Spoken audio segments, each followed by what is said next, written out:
Catherine Bernardo, bakit tila iba ang kinilos tuwing kasama si Alden Richards? Kapansin-pansin ang pagbabago kay Catherine Bernardo simula nang naghiwalay sila ng aktor na si Daniel Padilla.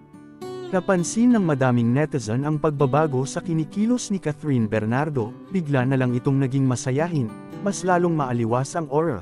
Bukod dito, kamakailan lang nagdaos ito ng kanyang kaarawan, madaming nakapansin na dumalo sa kanyang kaarawan si Alden Richards, at bukod dun tila may pahiwatig ang pagdalo ni Alden Richards, dahil kamakailan lang nagdala pa ito ng malaking bouquet ng roses at dumalo din ito sa house blessing ni Catherine Bernardo.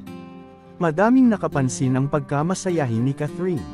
Iniisip ng ilan, baka nga ba pinagbabawalan siya ni Daniel Padilla nung sila'y magkasintahan pa.